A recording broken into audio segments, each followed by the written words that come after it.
Hello, welcome back to World Traveler Cooking, the show where we cover interesting cuisines and interesting foods from around the world.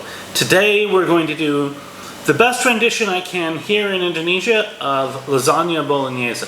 Now, there's one substitution that I've had to do that's really important, and that is I am using dry pasta today. Lasagna bolognese is normally made with fresh spinach pasta. At some point I may do that, but it's really hard to find proper spinach here of this sort because what people call spinach here is something different. So I'm using dry pasta today, but let's at some point we may try to do one with the correct kind of pasta. Our ingredients look very simple, but there's a lot to them. So my recommendation is if you're looking at making this dish, start maybe the day before and start by making your ragu alla bolognese. Now, I have a video on how to make this. This is a sauce which is a meat, wine, and vegetable sauce of which tomatoes is one component. People think it's a tomato meat sauce. That totally misses the point. And if you take your time with this sauce, it will be much more fragrant than if you just try to do a fast version like some people do.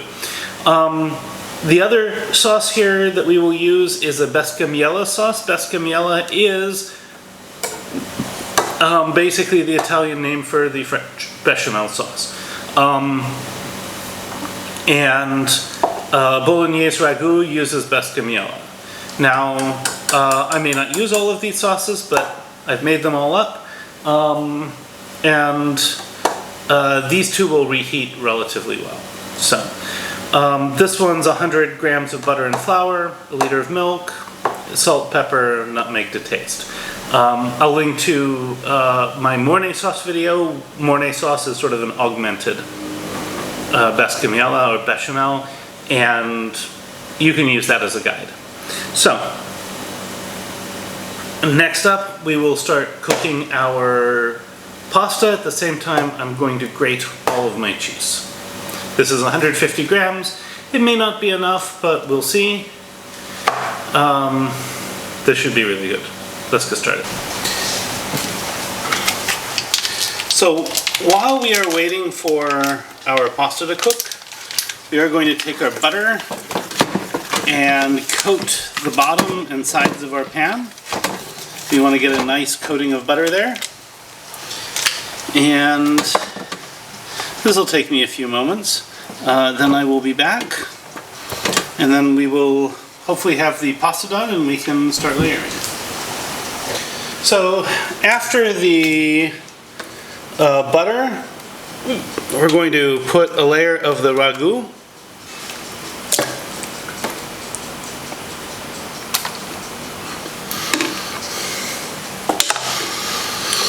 Doesn't need to be a very thick layer.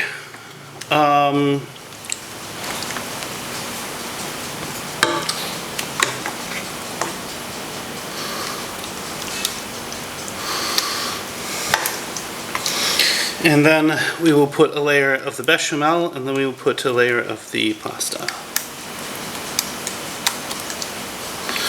think that's okay. Maybe a little more. Now, let's put... It's a little hard to work with the bescamiella because it's so thick. So I like to just kind of put dabs of it in with the idea that it will spread out under pressure.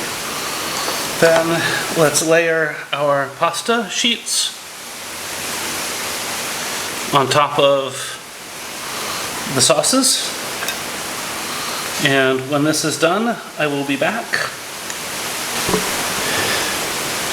And now we will dab some of the bescamiella on top of the noodles, and we'll start with the standard layering.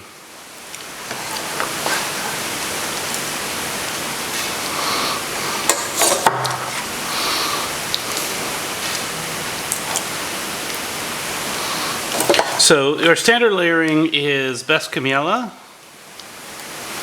followed by ragu,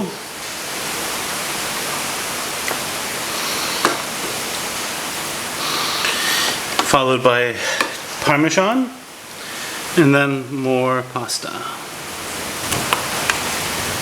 So we're just going to take some parmigiano reggiano that we've grated, and we're just going to lightly sprinkle it. So I really didn't need 2 packs of lasagna, 1 would have been plenty. So I'm going to go ahead, now that I've used up all of the ragu, I'm going to spread the rest of the cheese, the parmigiano reggiano cheese, generously over the top. And then we'll top this off with some butter, and it will go in the oven. So after the cheese, I've added these little knobs of butter, probably around 30 grams of butter. Now this will go in the oven for 40 minutes, and then we'll be back. And now for the taste test.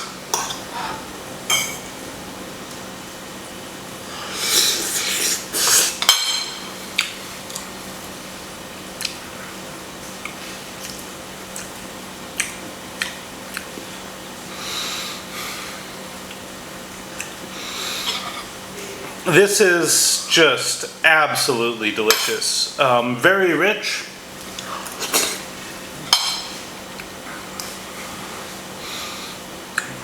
All the wonderful flavors of the Bolognese.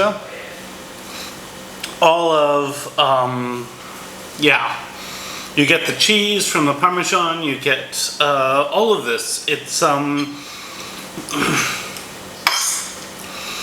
I like this as an application of ragu alla Bolognese even more than I like tagliatelle with the ragu. I think this is just excellent. It's delicious. It's it's amazing. So if you like this content, you'd like to see more of it, please like, share, and subscribe. If you have anything to say about this video, I'd love to hear from you.